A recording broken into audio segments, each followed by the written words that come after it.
Nah, jadi kita sekarang akan membahas tentang sedikit tentang teknik reaksi dalam keselamatan proses. Baik, nah, kita fokus ke reaksi pembakaran, Bapak Ibu, karena nanti ini yang banyak menimbulkan hazard, kurang lebih seperti itu. Nah, pembakaran itu definisinya adalah reaksi oksidasi reduksi. Nah, jadi biasanya antara reduktan dan oksidan. Reduktannya itu biasanya bahan bakar, fuel, atau oksidannya biasanya oksigen dan diikuti dengan produksi panas. Oke. Nah, meskipun ada juga nanti oksidan yang bukan oksigen, contoh misalkan klorin. Nah, dia bisa jadi oksidan. Nah, yang menjadi ciri itu nanti di sini ada produksi panas. Nanti panas ini yang sebagian besar menimbulkan hazard. Nah, dalam kondisi tertentu nanti panasnya ini menimbulkan ekspansi yang sangat cepat. Nah, ada tekanan yang besar sehingga kemudian ada ledakan. Tapi begitu. Oke, nah ada beberapa cukup banyak istilah yang harus kita pahami. Oke, nanti ini akan kita gunakan belakangan. Yang pertama namanya lower flammability limit atau lower flammable limit. Ini adalah konsentrasi gas yang bisa terbakar, gitu ya, eh, baik atau juga uap atau apa namanya kabut atau debu, gitu ya. Untuk suatu oksidan tertentu, gitu ya. Nah, di mana kalau konsentrasinya berada di bawah nilai tersebut, itu nanti eh, tidak akan terjadi penyalaan atau ledakan, gitu ya. Kurang lebih begitu, Bapak Ibu. Nah, ini definisinya mengikuti definisi dari British Standard. Nanti ada juga upper flammable limit, yaitu konsentrasi baik gas, uap, kabut atau debu yang bisa terbakar untuk suatu oksidan tertentu, di mana kalau konsentrasi ambang batas ini dilampaui atau konsentrasi yang ada itu lebih tinggi, nanti tidak akan terbentuk apa namanya flammable atau explosive atmosphere. Jadi tidak akan terjadi ledakan. Jadi kalau kita gambarkan nanti seperti ini selangnya Bapak Ibu. Nah, kurang lebih begini ya. Nah, ini ada LFL di sini, nanti di sini ada UFL-nya. Nah, ledakan atau kebakarannya biasanya terjadi di sini. Nah, di sini tidak terjadi nanti di bawah dan di atasnya. Oke, di bawah LFL tidak terjadi, di atas UFL tidak terjadi.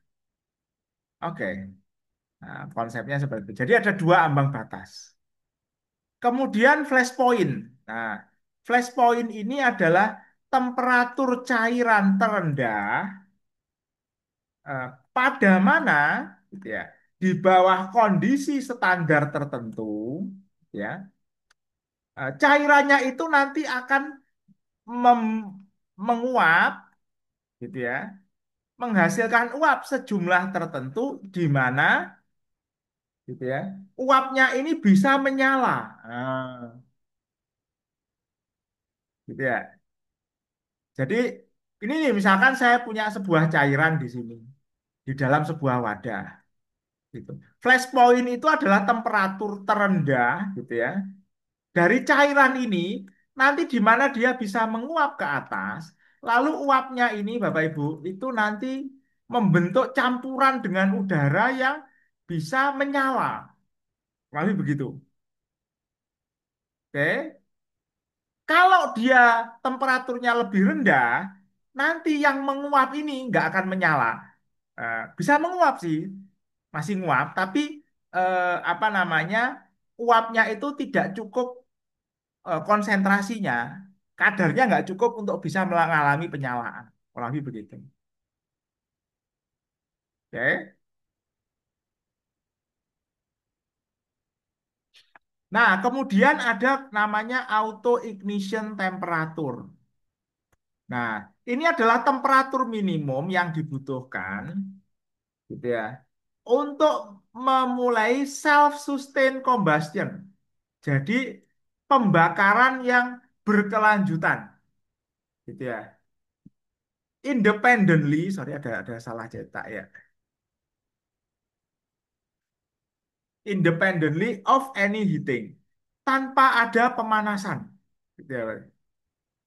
Jadi kalau eh, apa namanya temperatur sebuah apa namanya suatu zat gitu ya di atas auto ignition temperaturnya, maka dia akan menyala sendiri tanpa ada sumber api, ya. Dan nyalanya itu sustain, dia akan terbakar terus sampai habis. Oke. Nah, nanti seperti yang pernah saya sampaikan, nanti ini pengaruhnya ke jenis kebakaran. Nah, kita bahas, eh, moga-moga bisa kita bahas minggu depan. Kemudian istilah lagi hybrid mixture. Ini adalah campuran dari gas yang mudah terbakar dengan dust. Mungkin nanti kita nggak banyak membahas yang dust. Nah, sebenarnya ini penting Bapak Ibu, karena beberapa kali di Indonesia kejadian gudang biomasa itu mengalami ledakan dan terbakar. Tapi kayaknya waktu kita nggak cukup nanti untuk masuk ke sini, mohon maaf. Ini sebenarnya topik penting. Oke. Nah, kan sekarang banyak eh, pesawat uap yang bahan bakarnya beralih ke biomasa atas nama sustainability kan gitu ya. Nah, ternyata ada bahayanya juga gitu karena nanti bisa terjadi dust explosion tadi. Oke, kemudian next limiting oksidan concentration. Jadi konsentrasi oksidan di dalam sebuah campuran antara bahan bakar oksidan apa namanya below which, nah, di bawah mana gitu ya. Deflagrasi tidak bisa terjadi di bawah kondisi tertentu. Oke. Deflagrasi itu adalah eh, istilahnya itu perkembangan mengembangnya muka api, Bapak Ibu. Nah, jadi kalau misalkan ini nih ada uap gitu ya, Bapak kemudian mengalami penyalaan, apinya kemudian membesar gitu kan. Nah, ini namanya deflagrasi. Eh, Pengembangannya itu kalau deflagrasi itu ngembangnya pelan relatif terhadap eksplosi. Eksplosi itu kalau ngembangnya cepat, lebih gitu loh. Nah, ini penting. Kenapa? Karena nanti konsentrasi ini berguna dalam hal pencegahan apa namanya kebakaran menggunakan proses inertisasi. Nah, ini untuk apa namanya untuk apa sistem-sistem pemadam yang apa namanya tidak menggunakan cairan ya yang menutupi kontak antara bahan bakar dengan api. Misalkan ada yang pakai apa ya? Pakai powder dan seterusnya. Nah, kemudian ada MIE, minimum ignition energy. Nah, ini adalah jumlah energi paling sedikit yang dibutuhkan untuk menyalakan combustible vapor. Apa combustible vapor? Uap yang bisa terbakar atau gas atau awan debu. Ya. Nah, oke. Nah, kemudian burning rate atau laju pembakaran. Ini adalah specific combustion rate, laju pembakaran spesifik dari bahan bakar cair eh, di dalam sebuah eh, pool flame. Pool flame itu pool fire. Pool fire itu apa ya? Kolam api lah istilahnya begitu. Jadi kalau saya punya sebuah genangan cairan, kemudian dia terbakar, nah laju terbakarnya cairan yang ada di dalam genangan ini namanya burning rate, katakanlah gitu. Oke, lalu ada lagi adiabatic flame temperature. Ini adalah temperatur yang dihasilkan dari sebuah proses pembakaran yang lengkap yang terjadi tanpa kerja perpindahan panas atau perubahan dalam energi kinetik atau energi potensial. Jadi misalkan begini Bapak Ibu. Nah, contoh ya, ini saya punya sebuah wadah tertutup yang saya isolasi sedemikian rupa sehingga panas nggak mungkin keluar. Kemudian di dalam ini ada bahan bakar yang saya bakar. Kemudian di sini saya kasih alat ukur temperatur. Oke. Nah, karena wadahnya pejal, tidak mengembang, tidak bergerak, tidak tembus panas, nanti temperatur api yang terjadi itu namanya adiabatic flame temperature. Itu adalah temperatur tertinggi yang mungkin terjadi akibat sebuah proses pembakaran. Nah, kalau wadahnya itu nanti, misalkan ada api, wadahnya ini tembus panas, atau kalau ini ada api, dia dindingnya bergerak, gitu ya, kena tekanan, gitu ya. Nah, nanti temperaturnya lebih rendah lagi, kurang lebih gitu. Karena apa? Energinya kebuang keluar atau diambil dari luar. Oke, kemudian combustible dust ini adalah debu yang bisa terbakar. Nah, ini biasanya adalah partikel padat yang ukurannya sangat kecil, 500 mikrometer atau lebih rendah lagi, yang dapat membentuk campuran yang bisa meledak dengan udara pada tekanan atmosfer dan temperatur normal. Oke. Nah, ini penting untuk pencegahan ledakan debu. Oke, kemudian ada namanya quenching distance. Quenching distance ini adalah minimum critical size of a channel, gitu ya. Jadi ukuran saluran kritis terpendek through which lewat mana suatu api bisa secara stabil berpropagasi atau menjalar. Oke. Nanti ini penting untuk apa namanya eh, desain flame arrestor. Nah, ini nanti terkait dengan minimum ignition energy-nya. Kita nanti akan lihat di belakang. Oke, next. Nah, ini Bapak Ibu, pembakaran hidrokarbon. Oke, nah nanti sebagian besar bahan bakar yang bisa menimbulkan fire hazard itu berupa hidrokarbon. Hidrokarbon itu apa? Campur ya senyawa yang tersusun antara hidrogen dengan karbon, makanya dinamakan hidrokarbon. Formulanya biasanya begini, CX-HY. Karbonnya sejumlah X atom, hidrogennya sejumlah Y atom. Nanti ada juga yang oxygenated, jadi ada atom oksigennya, jumlah atom oksigennya kita kasih simbol Z. Nah, secara umum, nanti oksigen yang dibutuhkan untuk membakar hidrokarbon ini sampai habis, itu bisa kita nyatakan sebagai X plus seperempat Y. Oke. Kenapa X plus seperempat Y? Karena nanti hidrogennya biasanya membentuk apa namanya air. Eh, yang atom hidrogennya ada dua. Oke. Nah, kemudian karbonnya itu nanti membentuk CO2 kalau pembakarannya sempurna. Nah, ini asumsinya ini pembakarannya sempurna, tidak terbentuk CO. Oke. Nah, ini makanya X. Nah, karena atom C-nya di CO2 itu satu. Nah, ini 4 karena nanti ada O2 di sini. Sorry ya, ada O2 sebentar. Ya, sorry sorry. Ada karena ada H2O di sini. Nah, butuh setengah Y. Nah, jadi nanti ini kalau hanya satu, nanti jadi seperempat nanti di sini. Kalau O-nya kan satu ya, jadi nanti tinggal seperempat. Oke. Nah, ditambah 79/21 X plus seperempat Y nitrogen. Nah, kalau kita lihat ini koefisiennya antara kiri dan kanan sama. Jadi asumsinya nitrogennya tidak ikut terbakar, Bapak Ibu. Jadi temperatur pembakarannya itu asumsinya di sini adalah masih di bawah temperatur oksidasi nitrogen.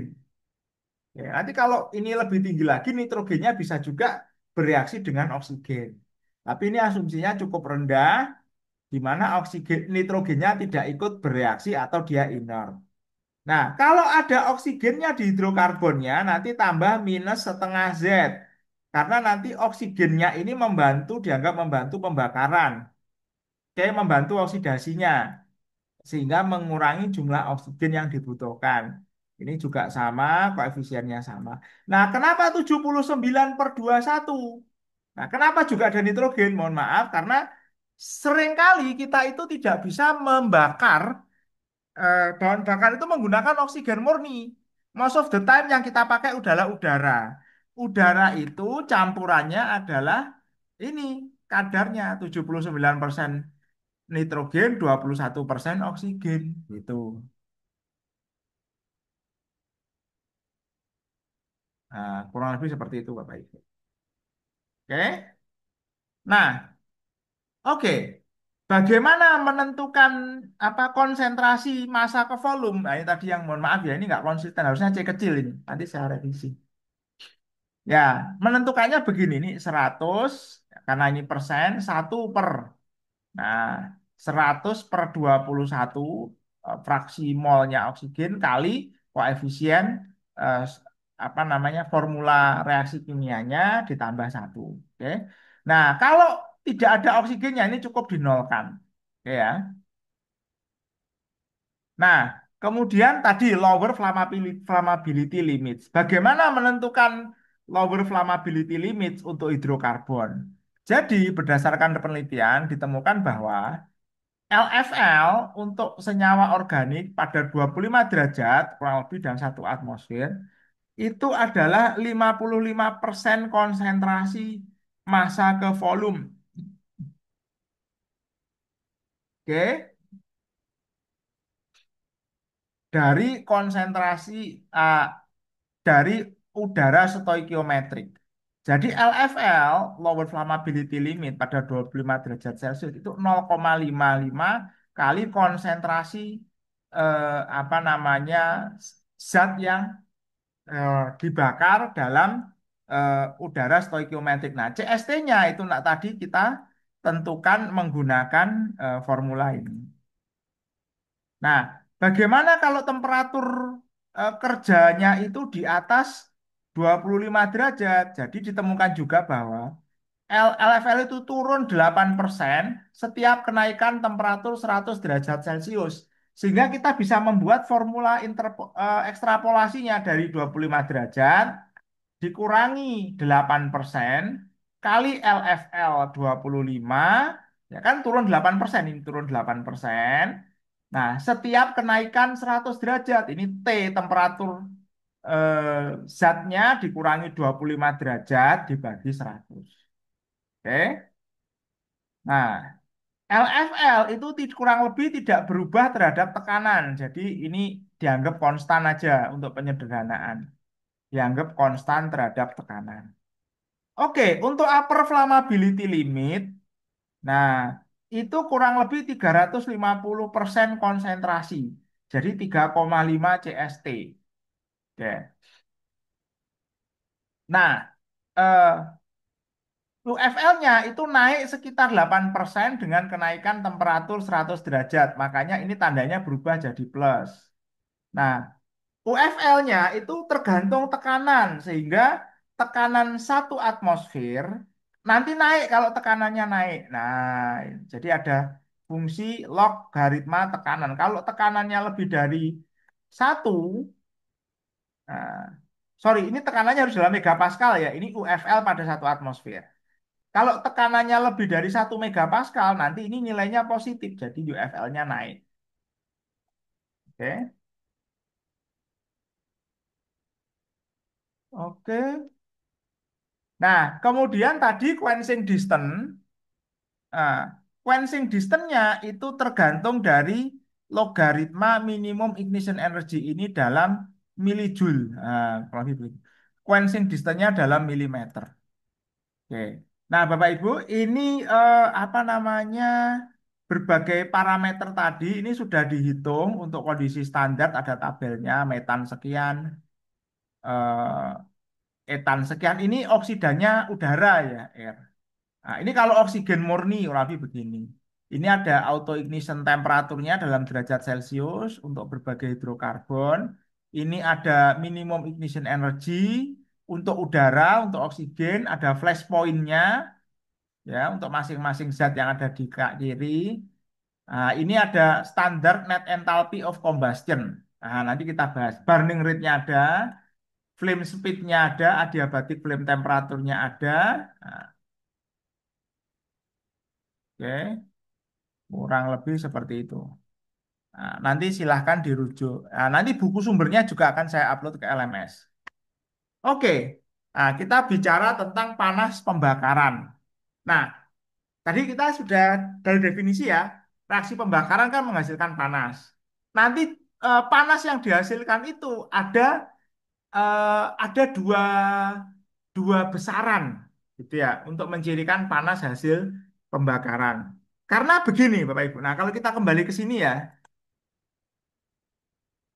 kalau kita kembali ke sini, nah, salah satu produk pembakaran itu adalah H2O atau air. Pada tekanan kamar atmosfer, eh, 1 atmosfer kurang lebih ya, air ini kan bentuknya liquid. Tapi produk dari pembakarannya pasti bentuknya biasanya uap. Nah, berarti apa? Sebenarnya ada proses penyerapan energi sehingga air hasil pembakaran itu menjadi uap.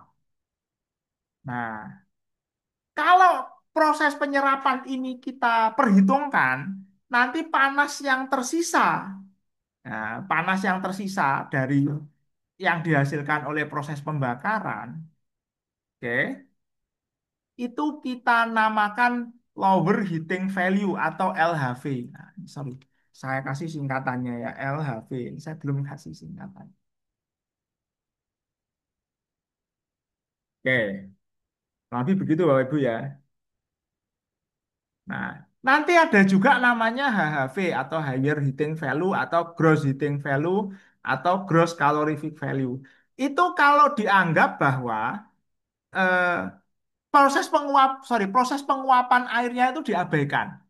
Jadi panas yang dipakai menguapkan air hasil pembakaran itu ikut diperhitungkan lah, kurang lebih begitu. Nah, itu namanya HHV istilahnya. Higher heating value. Ya, nanti akan kita gunakan di belakang. Oke. Nah, kemudian ada satu istilah lagi, ada satu konsep lagi namanya pyrophoricity. Apa itu pyrophoricity? Pyrophoricity ini adalah kemampuan suatu zat untuk menyala gitu ya. Instantly itu tiba-tiba gitu ya. Upon atau ketika dia mengalami exposure terhadap oksigen tanpa membutuhkan sumber penyalaan. Oke. Jadi eh, pyrophoric material itu dianggap memiliki MIE 0, minimum zero minimum ignition energy. Nah, nah, untuk gas itu NFPA 400 mendefinisikan bahwa pyrophoric gas itu adalah suatu gas dengan temperatur auto ignition di dalam udara itu atau lebih rendah dari 130 Fahrenheit atau 54,4 derajat Celcius. Nah, jadi kalau ada zat yang auto ignitionnya di bawah 54,4 itu oleh NFPA dianggap bahwa minimum ignition energinya cukup kecil, sangat kecil sehingga dinolkan. Dianggap dia apa namanya akan mengalami auto ignition tanpa harus ada ignition source pada ketika terekspos ke udara luar. Oke. Nah, material pyroforik ini itu akan lebih mudah terbakar dibandingkan yang non pyroforik. Oke.